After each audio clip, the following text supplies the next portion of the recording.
YTN 뉴스 FM 슬기로운 라디오 생활. 안녕하세요. 아나운서 최영진입니다. 자, 주말이어서 코로나19 검사량이 줄었는데도 확진자 수가 이틀 연속 600명대를 기록했습니다. 615명 추가됐는데요. 자, 걱정은 이대로라면 1, 2주 뒤에는 하루 확진자가 1000명이 넘을 수도 있다는 비관적인 전망도 나오고 있습니다. 자, 이에 따라 내일부터 3주간 수도권에 강화된 사회적 거리두기 2.5단계가 시행되는데요. 내일부터는요, 노래방, 실내 스탠딩 공연장 등의 영업이 중단되고요. 결혼식과 장례식장 등에서 모일 수 있는 인원도 50명 미만으로 제한됩니다. PC방, 영화관, 오락실, 학원, 독서실 등도 밤 9시 이후 문을 닫아야 합니다. 그야말로 밤 9시 이후에 수도권이 셧다운 되는 건데 3단계인 전면 제한 조치 직전에 최후의 보루로 보입니다. 자, 3단계로 격상되지 않게 시민들의 자발적 참여가 중요하겠습니다. 자, 1부는 안전은 생명이다 시간인데요. 겨울철 건설 현장, 화재, 질식, 중독 사고 등 많은 사고가 발생한다고 합니다. 사고를 없애기 위한 대책에 대해 이야기 나눠보고요. 2부는 라이프 백과사전 준비되어 있는데요. 노령 고양이들의 대표적인 질환인 신부전증, 예방법과 치료법은 무엇인지 알아보겠습니다. 단문 50원, 장문 100원의 유료 문자 샵 0945번, 그리고 애플리케이션 댓글창으로 애청자 여러분의 참여 기다리겠습니다. YTN 뉴스 FM 슬기로운 라디오 생활 지금 바로 출발합니다. 네, 월요일 1부는 우리 사회 전반의 안전을 점검하는 안전은 생명이다 시간입니다. 자, 지난해 1월 경기도 시역의 주상복합 건설 현장에서 콘크리트 보온 양생용 수탄을 교체하던 중에 질식사고로 2명이 사망했고요. 2월에는 충남 금산의 아파트 신축 현장에서 용단 작업 중 발생한 화재 사고로 1명이 사망하고 2명이 부상을 입었습니다. 겨울철 건설 현장은 화재, 질식, 중독 사고 등 조심해야 할 사고들이 더욱 늘어나는데요. 겨울철에도 안전한 일터를 만들기 위해 필요한 것들은 무엇인지 살펴보려고 합니다. 오늘 함께 이야기 나눌 분 모셔보겠습니다. 한국안전기술협회 우종현 협회장 연결돼 있습니다. 안녕하세요. 안녕하세요. 한국안전기술협회 우종현 회장입니다. 예, 자, 아침에 이렇게 전화 연결 감사드리고요. 자, 오늘 안전은 생명이다 본격적인 인터뷰를 진행하기 전에 겨울철 건설 현장 주의해야 할 것들 중 하나를 퀴즈로 알아보면서 시작하려고 합니다. 자, 겨울철 건설 현장에서 콘크리트가 얼은 것을 막기 위해서 사용되는 재료인데요. 겉으로 보기에는 물과 비슷해서 커피나 라면을 끓여 먹었다가 사망하는 사고가 발생하기도 합니다. 그래서 이 재료가 들어있는 모든 용기에는 경고 표시를 부착해야 하는데요. 이 재료의 이름은 무엇일까요? 정답 아시는 분은 단문 50원, 장문 100원의 유료 문자 샵 0945번으로 보내주시길 바라고요. YTN 라디오 유튜브와 애플리케이션 댓글창도 열려 있습니다. 방송 들으시면서 충분히 정답 아실 수 있으니까요. 정답 많이 보내주시길 바라겠고요. 자, 협회장님, 이 재료 정답을 아실 텐데 애청자분께 힌트 하나만 좀 주시죠. 제가 힌트를 드리겠습니다. 예. 겨울철에 콘크리트 양생을 빨리 하기 위해서 사용하는 물질인데 이름은 세 글자고 얼지 말라는 뜻으로 되어 있는 그 뜻을 아시면은 바로 정답을 아실 수 있겠습니다. 아, 세 글자고 얼지 말라는 뜻을 알면은 충분히 맞출 수 있다. 예. 자, 본격적인 이야기 나눠보겠습니다. 먼저 한국안전기술협회 어떤 활동을 하는 곳입니까? 저희 한국안전기술협회는 위험기계기구의 안전검사, 안전진단, 컨설팅, 안전교육 등을 실시하는 종합안전전문기관입니다. 예. 2009년도에 설립하여 현재 이루고 있으며 우리나라에서 두 번째 큰 민간 안전 전문 기관입니다. 예. 자, 오늘 주제가 겨울철 건설 현장 안전인데 건설 현장의 산업재해도 계절에 영향을 받는지도 궁금합니다. 특별히 자주 사고가 발생하는 시기가 있습니까? 예, 겨울철은 지역에 따라서 좀 다르지만 강원도 지역은 11월서부터 2월, 기타 지역은 12월서부터 2월까지 약 3개월을 동절기라고 합니다. 예. 동절기는 다른 계절보다 산업재해가 사망재해를 포함해서 약 10.6% 더 발생하고 있으며 주로 화재, 붕괴 등 일단 일어나면은 대형 사고로 연결되는 재해가 자주 발생하고 있습니다. 예, 겨울철에 많이 발생을 합니다. 건설 현장에서 추락 사고가 가장 많이 발생하는 것으로 알고 있는데 겨울철에는 어떤 사고들이 많이 일어나는지 조금 더 자세히 설명을 부탁드리겠습니다. 겨울철에는 건설 현장에서 주로 추락 사고도 가장 빈번하게 발생하고 있습니다만은 예. 기타 화재라든지 붕괴 사고가 발생했을 경우에는 대형 사고로 연결이 될 수 있으며 예. 특히 겨울철에는 난방, 전열, 용접기구 사용으로 인해 가지고 화재가 많이 발생하고 있으며 또 공기 단축을 위해서 콘크리트 양생을 위해서 갈탄 등을 피워놓는데 갈탄에서 발생되는 유해가스로 인해 가지고 질식 사망 재해 등이 많이 발생하고 있습니다. 예. 자, 얼마 전에 세종시 공장 건설 현장에서도 화재 사고가 발생했습니다. 겨울철에는 건조한 날씨 때문에 화재 사고가 더 많이 발생할 것 같은데 어떻습니까? 예, 겨울철에는 건조하기도 하지만 주로 실내에서 작업을 많이 하게 됩니다. 예. 그래서 난방기구를 많이 사용한다든가 또 전열기구의 과열 또는 용접이라든지 융단 작업 시에 발생하는 불티에 의해 가지고 스티로폼이나 우레탄 등에 번질 경우에 다량의 질식 사고로 발생할 수 있는 재해가 많습니다. 예. 겨울철에 아무래도 실내에서 작업하는 경우가 많기 때문에 화재가 더 많이 발생하겠죠? 예, 그렇습니다. 화재가 빈번히 발생하고 또 이천 냉동창고 화재 같은 경우에도 겨울철에 발생한 대표적인 사례입니다. 예. 혹시 겨울철 질식사고 사례라든지 오늘 퀴즈를 냈던 이 물품의 음용사고 등 좀 사례를 좀 들어주시겠습니까? 제가 저 퀴즈에 힌트를 드렸는데 지난 2017년 서울 서초구 소재 재건축 아파트 현장에서 바닥 석재 샘플 공사를 위해서 사용한 방동제를 오인하여 음용으로 사용해서 사망한 재해가 있습니다. 예, 그걸 마시고 사망에 이른 사고도 있었군요. 예, 협회장님 지금 많은 분들께서 참여해주고 계신데 1532-3582번님, 0421, 0779-1633, 1853번님, 6467, 9906번님 부동액 하셨고 0606번님은 방동제 하셨는데 정답이 있습니까, 이 중에?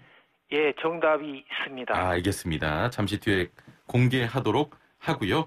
자, 힌트는 어는 것을 방지한다는 뜻입니다. 자, 겨울철에는 해도 늦게 뜨고 빨리 집니다. 그러면 아무래도 공사할 수 있는 시간이 짧아지기도 하고요.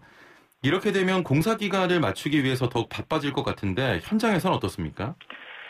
그렇습니다. 특히 겨울철에는 해도 짧고 작업을 하는 시간이 적기 때문에 공기를 맞추기 위해서 무리한 작업을 많이 합니다. 특히 건축 현장에서는 콘크리트를 빨리 양생시키기 위해서 주로 갈탄을 많이 피우게 됩니다. 그럼 갈탄을 피울 경우에는 온도를 유지하기 위해서 모든 창틀을 비닐로 덮고서 연탄을 피우기 때문에 그 공간에 가스가 가득 차기 때문에 그 가스가 있는데도 불구하고 산소 농도를 측정하지 않고 진입함으로써 바로 질식사하는 사례 등이 굉장히 빈번하게 발생하고 있습니다. 이렇게 급하다 보면 사고 발생 위험도 높아지겠죠? 예, 사고 발생 위험이 굉장히 높아지고 있습니다. 그래서 사고를 줄이기 위해서는 물론 이제 공기 단축도 중요하겠지만 가장 기본적인 것은 안전 활동부터 충분히 하고 또 이러한 작업을 할 경우에는 유해오염 방지 계획서에 의해서 그 절차에 따라서 작업을 하면은 완벽하게 안전이 지켜질 수 있는데 이러한 유해오염 방지 계획서에 의한 작업을 무시하고 무리하게 작업을 함으로써 이루어지는 재해들입니다. 그렇군요. 자, 건설 현장의 모든 곳을 물론 조심해야겠지만 특히 위험한 장소들이 있을 것 같습니다. 어떤 곳들을 주의해서 봐야 될까요? 그중 특히 위험한 장소를 뽑자면 공중별로 간섭되는 구간의 안전에 특히 주의해야 합니다. 예. 예를 들면 건설 공사에서 상부 작업 중 하부가 통제되지 않을 경우에는 예를 들어서 낙하물에 의한 그 사고가 발생할 수 있고 예. 또 콘크리트 타설 같은 경우에는 위에 층에서 타설을 하고 있는데 아래층에서 근무를 할 경우에 붕괴 시에 매몰로 인한 큰 사고가 발생할 수 있습니다. 예. 자, 관리 감독관으로 또 오래 활동하셨잖아요. 예. 이 동절기 앞두고 사전에 안전점검을 들어가기도 하는데 어떤 점검을 미리 하게 되는 겁니까?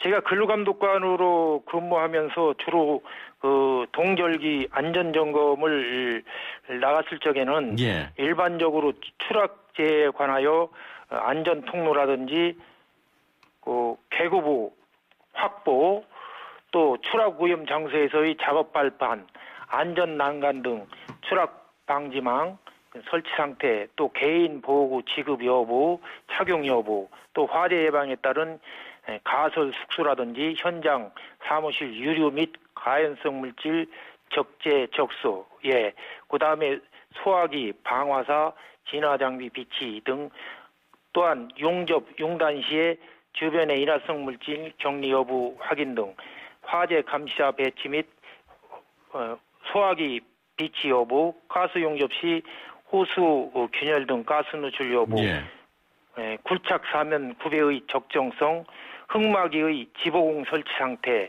주변 상황 점검 등 전반적인 안전 관리를 제대로 하고 있는지 꼼꼼히 점검을 하게 됩니다. 예. 자, 그러면 중요한 내용인데 겨울철 현장에서 안전과 관련해서 꼭 지켜야 하는 게 있다면 어떤 것들이 있겠습니까? 아무래도 겨울철에는 기온이 낮기 때문에 현장에 온열 기구를 많이 사용하게 됩니다. 그래서 화재 발생 위험이 굉장히 높습니다. 그래서 소화기를 반드시 비치하고 관리자는 현장을 끊임없이 순찰해서 소화기가 제대로 비치되고 있는지 또 화재로 인한 문제가 없는지 이런 것을 꼼꼼히 살펴야 될 것으로 사료됩니다. 자, 현장에서 보시면서 안전관리 등 여러 기업 등에서 좀 배울 만한 안전 사례가 있을까요? 최근에는 근로자들이 건강 상태에 대한 관심이 아주 높습니다. 그래서 겨울철에 근로자들에게 추위를 예방하기 위해서 온열조끼를 지급하고 그다음에 휴게시설을 설치하고 그다음에 근로자들이 한냉 질환에 예방할 수 있도록 지원을 많이 하고 있으며 또한 요즘은 4차 산업혁명 시대잖아요. 그래서 웨어러블 로봇이라고 지급을 해가지고 이걸 착용하고 근무하면은 근골격계 재해를 예방할 수 있고 또 무인 순찰 로봇을 이용해서 순찰을 하도록 하고 있고 또 현장 관리 웨어러블 워치를 이용해가지고 오염이 내포되면은 경고음이 발생해서 오염 구간을 피할 수 있도록 이런 식별 장치를 근로자들이 착용 내지는 또 헬멧에 부착하고 작업을 하는 현장들이 많이 생기고 있습니다. 모든 현장에서 그런 건 아니고 일부 기업들에서 이렇게 하고 있다는 거죠? 일부 대규모 소위 큰 업체에서는 이런 4차 산업혁명 시대에 부응해서 이런 시스템을 지금 도입하고 있습니다. 이런 시스템이 도입이 되면 아무래도 사고가 덜 나게 되죠? 이런 웨이버를 착용하고 있으면은 근로자들이 어떤 공정에서 어떤 작업을 하고 있는지 그 위치를 확인할 수 있고 또 안전장치를 제대로 착용하고 근무를 하고 있는지 등을 실시간으로 확인할 수 있기 때문에 산업재해에 큰 도움이 됩니다. 알겠습니다. 자, 또 하나 여쭤보고 싶은 게 과거에는 건설 현장의 근로자라고 하면 건장한 남성들 떠올렸는데 평균 연령이 좀 많이 높아졌다고 들었습니다. 어느 정도입니까?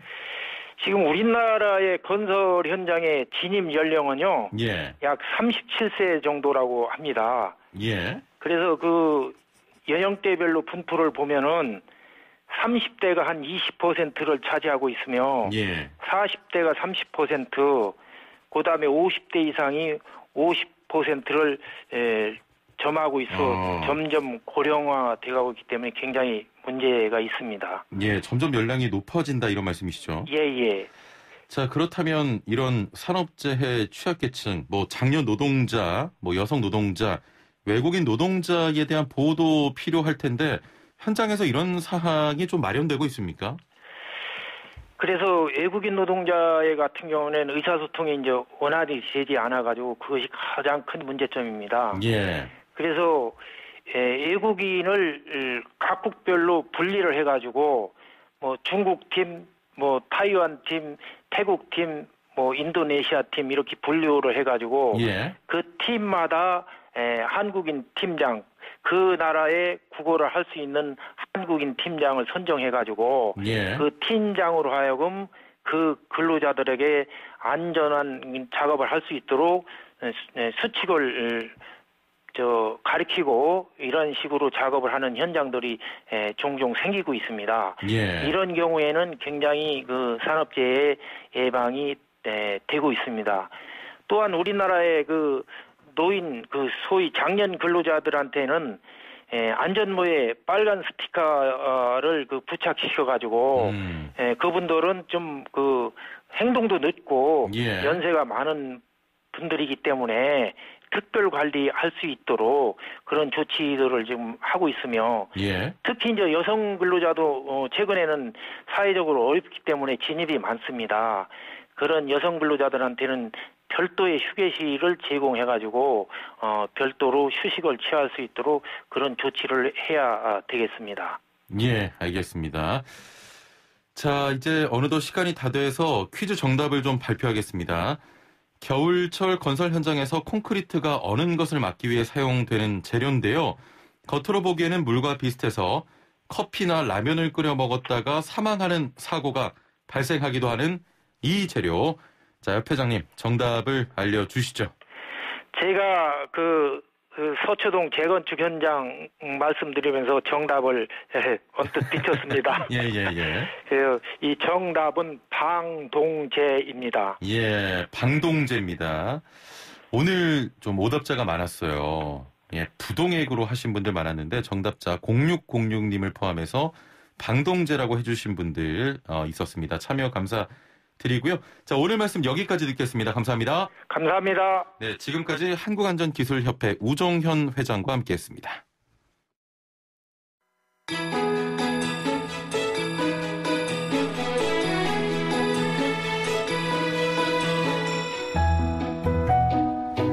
네, 슬기로운 생활을 위한 생활백서. 오늘은 경기도 소식 준비했는데요. 경기도에서 만 19세에서 30세 사이 청년들에게 월세를 지원합니다. 자세한 내용 김성범 경기도 주거복지팀장 연결해 들어보겠습니다. 팀장님 안녕하세요. 안녕하세요. 경기도 주거복지팀장 김성범입니다. 예. 자, 12월 1일부터 주거급여 청년분리 지급 사전 신청을 받기 시작했다고 들었습니다. 어떤 내용입니까? 네, 청년분리지급은 주거급여를 받으시는 가족 내에 취약 혹은 구직 등으로 목표로 부모와 따로 거주하는 만 19세 이상 30세 미만 미혼 청년에게 별도로 임차료를 지원하는 제도입니다. 예. 자, 만 19세에서 30세 미만 미혼 청년들만 좀 지원을 받을 수 있는 거군요?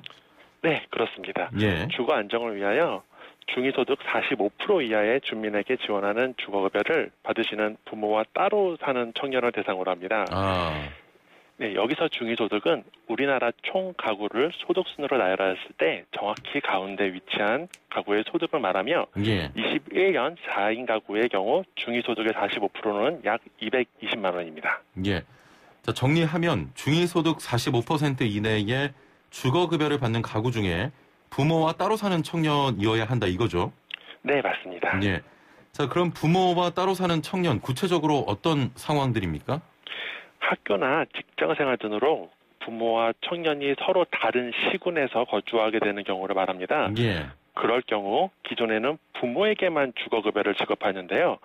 청년 분리지급 도입으로 내년부터는 부모뿐만 아니라 떨어져 사는 청년에게도 주거급여가 별도로 지급됩니다. 예. 자, 청년들에게 월세도 큰 부담이 될 텐데 많은 힘이 될 수 있을 것 같습니다. 그럼 청년 분리지급 신청은 어디로 하면 될까요? 네, 부모님이 거주하시는 읍면동 주민센터를 방문하셔서 신청하실 수 있습니다. 예. 물론 21년도 상반기 중에는 온라인으로도 신청 가능할 수 있도록 할 예정입니다. 예, 알겠습니다. 자, 마지막으로 청년들에게 하실 말씀 있으십니까? 네, 이 사업은 청년들의 안정적인 자립 지원을 목적으로 하고 있습니다. 예. 주거로 인해 힘들어하는 청년에게 조금이나마 힘이 되었으면 합니다. 경기도는 청년이 일어설 수 있도록 청년과 함께하겠습니다. 감사합니다. 예, 오늘 말씀 여기까지 듣겠습니다. 감사합니다. 감사합니다. 예. 자, 지금까지 김성범 경기도 주거복지팀장과 함께 했습니다. 자, 1부는 여기서 마칠 시간입니다. 오늘 문자 퀴즈를 드렸는데 제가 아까 전에 시간 관계상 다 설명을 못했는데 오늘 많은 분이 참여해 주셔서 제가 오늘 정답 보내주신 분들 좀 소개를 해드릴게요. 4559번님 우레탄 하셨고요. 4256번님 거푸집인가요? 또 이렇게 주셨고 0779번님께서는 정답은 뭐 방동제였습니다만 부동액이라고 하시면서 사고 나지 않도록 각별히 신경 써야겠어요 하시면서 예, 또 사고 현장에서 또 주의해야 한다 이런 말씀을 또 주셨습니다. 6635번님도 부동액 하시면서 우리가 생활하는 어느 곳이든지 늘 위험 요소가 있으니 누구나 안전주의를 생활하는 것이 사고를 줄이는 가장 좋은 대책인 것 같습니다. 아, 예, 정답이죠. 생활하는 곳도 그렇고 건설 현장은 또 위험하기 때문에 누구나 좀 안전주의를 생활화하는 것이 필요하겠습니다. 사고 줄이는 가장 큰 대책은 주의하는 것이겠죠. 자, 6467번님 방동제 정답 말씀해 주신 분들도 많군요. 1190번님 6075번님 방동제 하셨고 4471번님은 좀 장난스러운 정답 보내주셨는데 부동자세, 예, 다음에 군대 이야기 할 때 보내주시면 되겠습니다. 0830번님도 정답 방동제, 5105번님 부동액 좋은 정보 감사해요 채널 고정입니다 하셨는데 예, 술라생은 여러분의 생활이 도움이 되는 정보들 가득 담고 매일 여러분과 함께하고 있습니다. 끝까지 채널 고정해 주시고요. 8833번님 정답 부동액이 아닌 방동제입니다 하셨고 1823번님 방동제, 9141번님 역시 방동제 하셨습니다. 참여해주신 모든 분들 감사드리고요. 자, 1부는 여기서 마치고요. 2부는 라이프 백과사전 준비되어 있습니다. 노령 고양이들의 대표적인 질환 중 하나인 신부전증에 대한 이야기 나눠보려고 하는데요.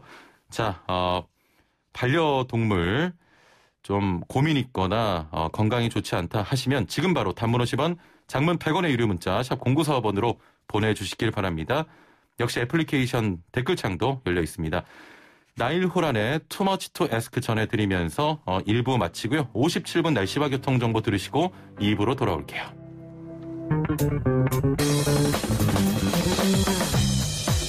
네, 슬기로운 라디오 생활 2부 생활에 도움이 되는 숫자 뉴스로 시작합니다. 먼저 첫 번째 숫자는 2주입니다. 오늘부터 2주 동안 서울 지역의 모든 중고등학교가 원격 수업으로 전환합니다. 다만 기말고사나 고입전형 등을 위한 등교나 유치원과 초등학교의 돌봄 공백 최소화를 위한 자율권은 허용되는데요. 중고등학생들 학교 안 가면 학원으로 PC방이나 노래방으로 이러지 마시고 2주간 잠시만 멈추시죠.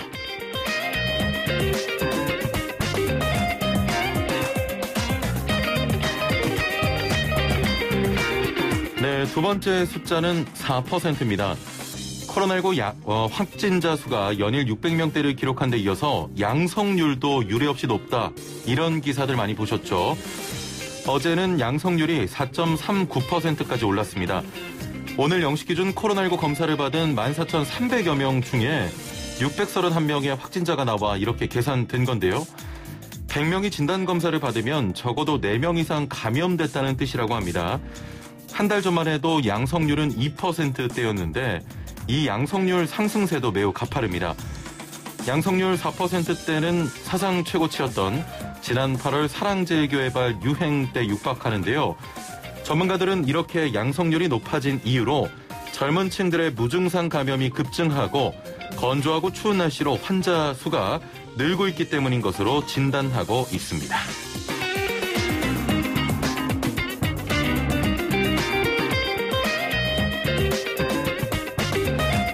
네, 세 번째 숫자는 10호입니다.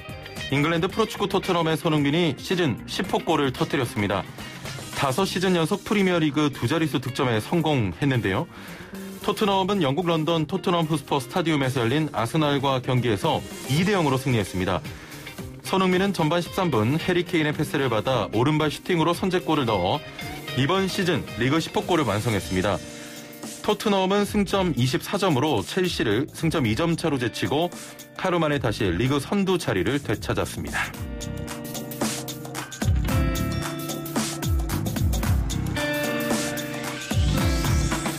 네, 마지막 숫자는 6만 원입니다.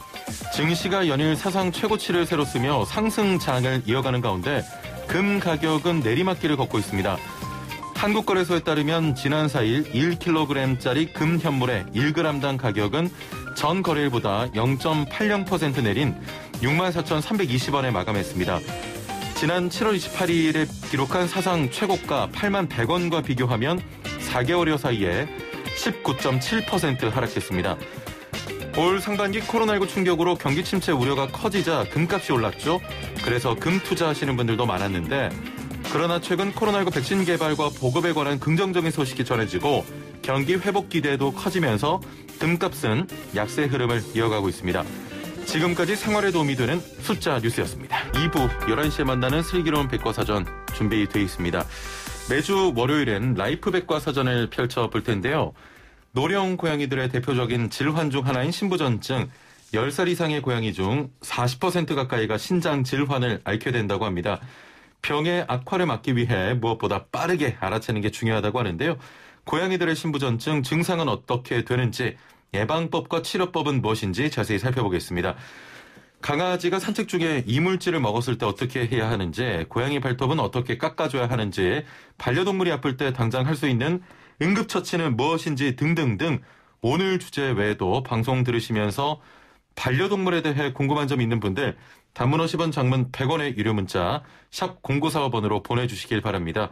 YTN 라디오 유튜브와 애플리케이션 댓글창도 열려 있습니다. 그럼 오늘 함께 말씀 나눌 분 모셔보죠. 마이펫 상담소의 수의사 윤쌤과 함께 하겠습니다. 안녕하세요. 안녕하세요. 예. 요즘 유튜브는 좀 어떠세요? 뭐 잘 되고 있습니다. 한 달에 몇백 보십니까? 아니요, 뭐 버리는 뭐 그냥 부러워서 한번 여쭤봤고요. 네. 갑자기 찔린 것 같습니다. 훅 들어오시네. 예. 자, 고양이 신부전증 이렇게 많은 고양이들이 앓게 되는데 그 원인은 무엇일까요? 우선 고양이는요, 그 유래 자체가 사막에서 유래한 동물입니다. 예. 그래서 태생적으로 물 먹는 습관 자체가 잘 안 형성된 동물이고요. 물이 적은 지역에서 생활을 하려다 보니까 얘들은 부족한 수분을 자신이 사냥한 사냥물의 혈액으로부터 공급을 많이 받았어요. 그렇군요. 그리고 몸의 구조나 대사 체계 자체가 물을 되게 절약하는 시스템으로 돼 있어가지고요. 우리는 물을 마시면 수분의 대부분을 오줌으로 배출을 하잖아요. 근데 고양이들은 수분의 대부분을 다시 재흡수를 하는 시스템이 돼 있습니다. 그래서 굉장히 농축된 오줌을 배설을 해요. 그래서 고양이 오줌은 진짜 독한 거거든요. 그리고 그러다 보니까 신장 자체가 일을 훨씬 더 많이 해야 돼요. 수분을 다시 재흡수를 해야 되니까. 그래서 사람이나 다른 어떤 동물들보다 훨씬 더 많은 수분을 재흡수하기 위해서 굉장히 빨리 돌고 굉장히 많은 일을 한다고 알려져 있습니다. 아무래도 그렇다 보니까 이제 소변 냄새가 정말 좀 독하죠. 그다음에 신장도 피로도도 많이 누적이 되는 편입니다. 일을 많이 하니까는요. 조기 진단으로 빠르게 대처하는 게 중요하다고 보이는데 확인할 수 있는 자세한 증상들에는 어떤 게 있겠습니까? 우선 가장 먼저 나타나는 증상은 다음 단뇨라 그래서요. 물을 많이 마시고 오줌을 많이 싸는 증상이 생기게 됩니다. 즉 신장의 기능이 떨어지면서 오줌을 농축한 능력이 떨어져가지고 생기는 증상인데요. 흡수하는 능력이 좀 떨어지는군요. 그렇죠. 재흡수를 못하기 때문에 물을 더 많이 마시게 되고 오줌을 더 많이 싸는 증상이 초기에 나타나게 되고요. 그 이후에 이제 식욕감퇴나 구토, 뭐 털이 거칠해지고 기력이 감소하고 이러다가 이제 구취가 되게 심해지면서 여러 가지 요독 증상이 나타나고요. 이러면서 사막에 이르는 무서운 증상인데요. 아하. 신부전은 보통 1기, 2기, 3기, 4기 이렇게 4가지 기수로 구분을 합니다. 예. 그래서 이제 병원에서 혈액 검사를 통해서 혈중 크레아틴 농도를 보통 구분을 하는데 일반적으로 우리가 아는 간단한 구분으로 보면은요. 신부전 1기는 현재 신장 기능이 33% 이상 남아있다는 의미로요. 정상적인 생활이 가능한 정상 상태를 말합니다. 예. 신부전 2기는요. 신장의 기능이 33%에서 25% 정도만 남아있는 신부전 2기 단계고 이때부터 이제 다음 단계에 여러 가지 증상이 나타나고요. 예, 예. 이때 빠르게 알아채고 우리가 적절한 조치를 취해준다면요. 평생 생명을 유지하고 사는데 전혀 무리가 없습니다. 그렇군요. 근데 신부전 3기에 접어들면은요. 이때부터 요독증이란 여러 가지 증상, 구토나 식욕감퇴 등 여러 가지 증상이 나타나기 시작하는데요. 이 의미는 현재 신장 기능이 25%에서 10% 사이만 남아있다는 의미고요. 이때 여러 가지 적절한 조치로 생명을 연장시킬 수 있지만 아마 아주 오랜 기간 연장시키기 힘든 상태가 됩니다. 그리고 마지막 말기, 신부전 4기에 접어들면은요. 이때 의미는 전체 신장 기능의 10% 미만만 남아있다는 의미로요. 우리가 여러 가지 적절한 조치를 취함에도 불구하고 그리 오랜 기간 생존은 힘든 상태를 말합니다. 인간으로 말하면 좀 암과 같은 단계가 있군요. 그렇죠. 예. 자, 노령묘에서 많이 발생한다고 하는데 어느 정도 나이부터 좀 의심을 해봐야 되겠습니까? 고양이 같은 경우 확률적으로 7세 이상부터 보통 신부전이 생기기 시작하고요. 예. 7세에서 10세 사이에는 무려 12%의 고양이가 신부전에 걸린다고 알려져 있습니다. 예. 그리고 10세가 넘어가면은요, 보통 30% 이상의 고양이가 현재 신부전을 앓고 있다고 알려져 있습니다. 그래서 의외로 나이 든 고양이에 생기는 대표 질환이고요. 고양이 사망률이 암에 이어서 2위, 그러니까 고양이가 죽는 원인의 1위는 암이고요. 모든 동물의 1위는 사실 암이고요. 2위가 신부전입니다. 그만큼 많은 고양이에서 흔한 질환에 들어갑니다. 신부전증으로 사망을 하는데 그러면 조기에 발견해서 이 신장약을 먹이면 기능을 좀 돌아오게 할 수도 있습니까? 일단 신부전은 급성 신부전과 만성 신부전 두 가지로 구분하고요. 예. 급성 신부전의 경우는 이제 신장 자체의 문제가 아닌 뭐 탈수라든가 심한 구토 아니면 다른 질병으로 해서 신장 기능이 일시적으로 떨어진 상태를 말합니다. 예. 이때는 적절한 조치, 뭐 수분을 공급해 주는 거 적절하게 치료를 해주면 신장 기능이 정상으로 돌아오는 경우도 많이 있습니다. 그래서 이때 적절한 조치 취해주면 되는데 만성 신부전의 의미는 신장 자체가 이미 데미지, 타격을 받은 상태를 말합니다. 이때는 적절한 조치를 취해 주어도 신장 기능이 정상으로 돌아오지는 못합니다. 그러나 신부전 1기나 2기 정도 수준에서 적절한 조치를 잘 취한다면은요. 신부전 1기나 2기는 유지하지만 평생 사는데 아무런 문제는 없습니다. 그렇군요. 한 번 안 좋아지면 이게 좋아지는 기는 어렵습니까? 보통 간이나 심장이나 신장, 콩팥이나 새 장기는요. 치환장기라고 부르는 장기입니다. 즉 스스로 한번 죽은 세포가 재생을 할 능력은 없습니다. 바꿔 말하면요. 죽으면 나머지 있는 기능 갖고 살 수 있느냐 없느냐 평가에서 살 수 없다고 판단이 되면 사람의 경우 교체를 합니다. 다른 사람의 심장을 이식받든가 다른 사람의 신장을 이식받든가 이런 교체 장기에 들어가고요. 이게 다시 재생을 하는 장기는 사실 아닙니다. 그래서 한번 죽으면은요. 그 남은 기능 갖고 살 수 있느냐 없느냐 평가하고요. 다행히 신장은요. 자기 남은 신장 기능의 25% 이상만 남아있으면 사는데 아무런 문제가 없습니다. 즉 신이 사람이나 동물에게 신장을 줄 때 니네 보나마나 나쁜 것도 많이 먹고 나쁜 짓도 많이 할 때 큰 거 달아주게 하고 4배 큰 용량을 달아준 거예요. 그래가지고 한쪽 신장을 기증할 수 있는데 그 이유 때문에 그렇거든요. 근데 신장 기능이 25% 미만으로 떨어지기 시작하면요. 그때부터 여러 가지 이제 생명을 유지하는데 여러 가지 문제가 생기기 시작하는 겁니다. 그렇군요. 알겠습니다. 고양이들 약 먹이는 과정이 좀 쉽지가 않아요. 그건 저도 어렵습니다. 사료에 섞으면 그 사료를 먹지 않는 상황도 발생해서 걱정되기도 하는데, 자, 사료, 이런 방법 말고 좀 편한 방법이 없을까요? 일단 고양이 약 먹이는 건 사실상 편한 방법은 없습니다. 이건 훈련에 들어가는 부분이고요. 이건 재밌는 게 뭐냐면 고양이 훈련이 아니고 주인의 훈련이에요. 그러니까 주인이 훈련을 받아야 되고 고양이도 훈련을 받아야 되는 일종의 2인 삼각경기라고 생각하시면 돼요. 나도 약을 잘 먹이도록 연습을 해야 되고 고양이도 약을 잘 받아 먹도록 평소 연습이 돼야 되는 문제고요. 이게 사실은 쉬운 문제는 아닙니다. 그래서 마지막에는요. 약을 먹일 수 있느냐 없느냐가 고양이의 삶과 죽음을 가르는 경우도 종종 있고요. 고양이한테 약을 먹을 수 있다 없다가 집에서 약만 먹이면 될 문제가 병원에 입원해서 복잡한 치료 과정을 거쳐야 되는 수도 있거든요. 그래서 평소부터 연습을 꾸준하게 해주시는 게 좋고요. 약 먹이는 방법은 여러 가지가 있는데 일단 알약 형태 약을 먹이는 게 가장 좋은 방법인데요.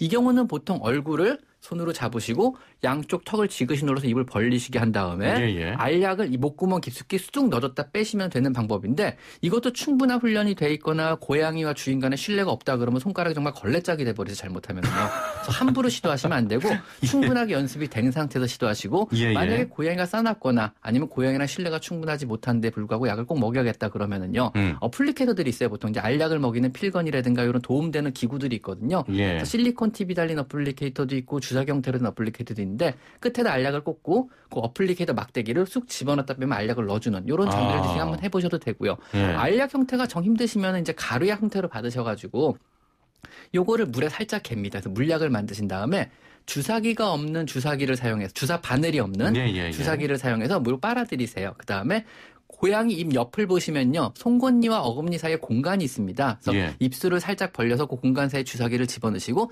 천천히 입을 흘려 넣는 방법도 있고요. 이것조차도 너무 반항하고 힘들다 그러시면은요. 가루약을 이제 맛있는 거에 간식에 섞어서 개서주는 방법이 있는데요.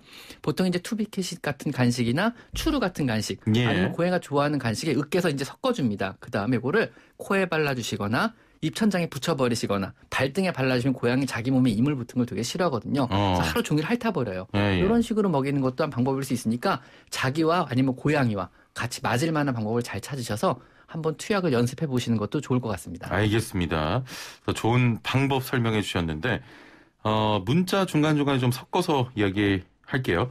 6294번님, 올해로 2살 된 고양이와 생활하고 있습니다. 집에 왔을 때부터 물을 많이 마시지 않아서 이런저런 방법 사용하고 있는데 물 마시는 양이 늘지 않아서 걱정입니다.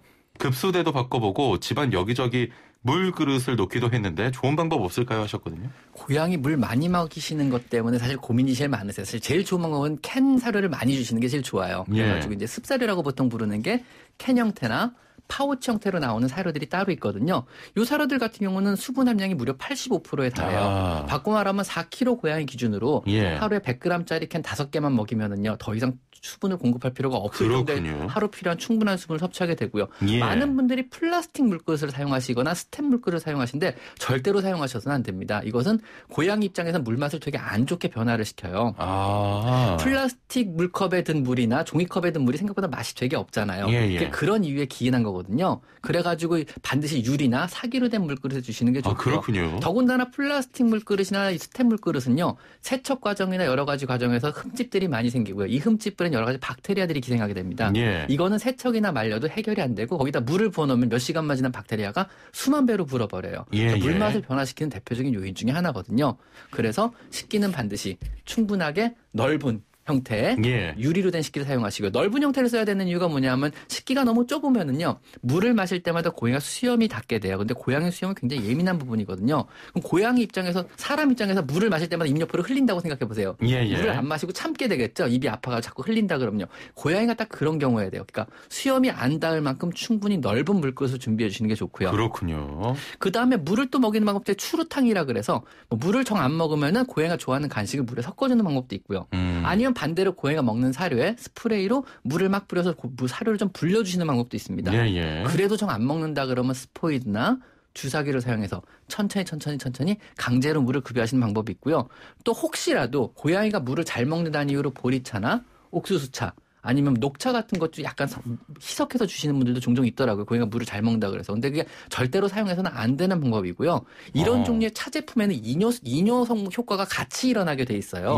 녹차도 보리차도 그다음 옥수수차도 마찬가지로. 그러니까 오히려 탈수를 촉진시킬 우려가 있기 때문에 이런 걸 섞지 마시고 반드시 생수를 급여하시거나 아니면 정수된 물을 급여하시는 게 좋고요. 혹시 수돗물을 급여하시게 되면 수돗물에는 염소가 좀 섞여 있기 때문에 하루 정도 받아놓은 물을 주시는 게 좋습니다. 염소를 다 날리고 주시는 게 고양이의 입맛에도 도움이 됩니다. 알겠습니다. 자, 5100번님께서는 캔 참치 같은 거 많이 먹이지 말라고 하던데 캔 사료와는 다른 겁니까? 라고 하셨거든요. 캔 사료는 여러 종류가 있고요. 간식 캔과 습식 캔이 있어요. 고양이용, 사람용 캔 말고요. 고양이용으로 나오는 캔 음식들은 간식 캔과 주식 캔이 있고요. 주식 종류는 사료를 대신할 수 있는 겁니다. 얼마든지 주셔도 되고요. 간식은 중간중간에 섞어서 주시면 상관이 없습니다. 그래서 주식 간식 가리지 말고 하루에 한 캔 이상 따주세요가 보통 일반적으로 대부분의 수의사들이 권장하는 음식 스케줄입니다. 알겠습니다. 자, 반려동물 관련해서 고민이 있으신 분들 단문 50원, 장문 100원의 유료 문자 샵 0945번으로 지금 바로 보내주시면 저희가 상담 도와드리겠습니다. 애플리케이션으로 아라님께서 7개월 양이가 소변 전후로 울어요. 왜 그런 걸까요? 그리고 하루에 2번 정도 소변을 보는데 감자가 너무 커요. 참는 걸까요? 라고 하셨거든요. 네, 참는 겁니다. 아마 화장실이 마음에 안 들거나 화장실 위치가 마음에 안 들거나 무언가 불안한 경우 그럴 수 있어요. 참다 싸는 경우거든요. 예. 보통 그거보다 더 자주 싸야 돼요. 그러니까 하루 2번이면 너무 적은 양을 너무 적게 소변을 보는 건데 아마 화장실의 위치가 마음에 안 들거나 위험하다고 느껴서 그럴 가능성이 있어요. 그래가지고 자신이 소변을 잘 쌌다고 알리는 걸 수 있거든요. 이 경우는 화장실의 위치에 대한 고민과 화장실 크기가 마음에 안 들어서 있어요. 너무 좁거나 이래가지고 아니면 지붕이 있어가지고 지저분해서 그럴 수 있습니다. 아니면 깔아놓은 모래 자체가 마음에 안 들어서 그럴 수도 있어요. 그래가지고 그건 위치도 바꿔보시고 안에 깔아주는 모래 종류도 바꿔보시고 화장실 크기도 바꿔보시고 지붕이 없는 화장실로 바꿔보시고 이런 식의 개선이 좀 필요할 것 같습니다. 뭔지 몰라도 화장실이 불편하거나 위험하다고 느끼는 경우입니다. 환경을 좀 바꿔주셔야겠군요. 네, 그렇습니다.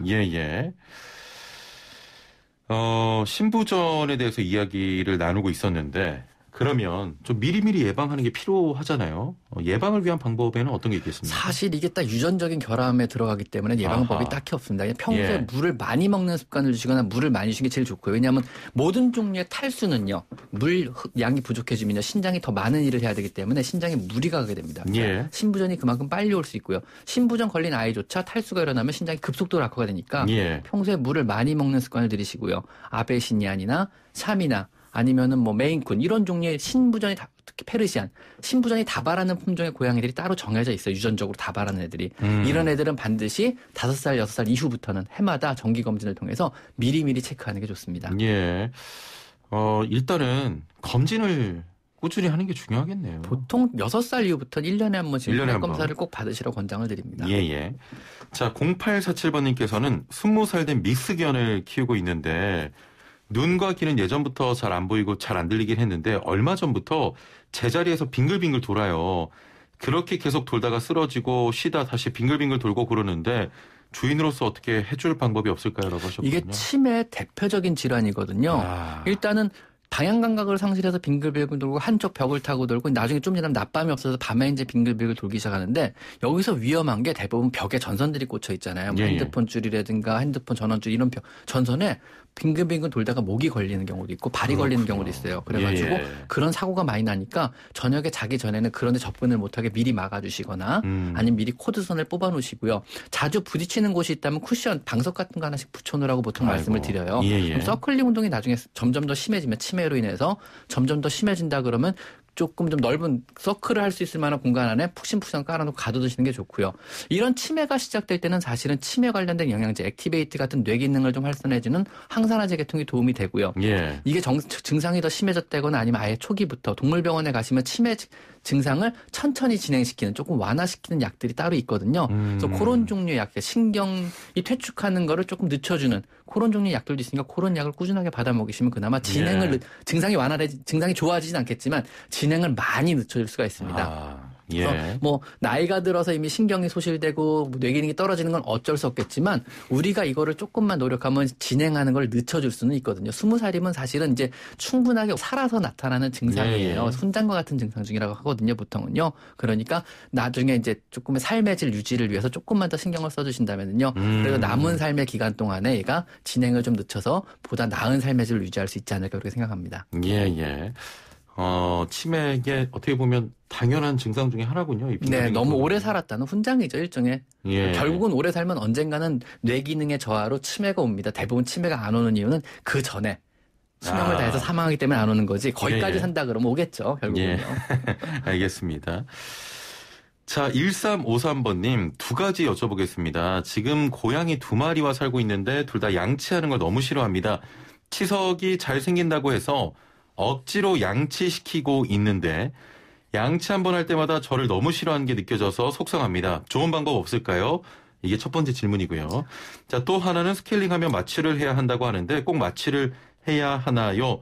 7살, 5살인데 마취하는 건 걱정이 됩니다라고 하셨네요. 뭐 7살, 5살 마취가 그렇게 위험하지는 않습니다. 스케일링 할 때 마취가 필수로 해야 되는 문제이기 때문에 예. 마취를 반드시 해야 되고요. 7살, 5살 마취가 그렇게 위험하지는 않습니다. 그러니까 뭐 적절한 방법으로 선생님께서 적절한 프로토콜대로 마취를 한다면 아무런 문제가 없으니까 마취하시면 되고요. 예. 두 번째로 칫솔질 역시 훈련에 들어가거든요. 근데 여러분이 무조건 해야 한다고 잘못 알고 계신데 해야 되는 건 맞지만 이게 고양이와 나와의 어떤 신뢰를 깨트릴 만큼 가치 있는 행동은 저는 아니라고 봐요. 내가 고양이를 키우는 이유는요.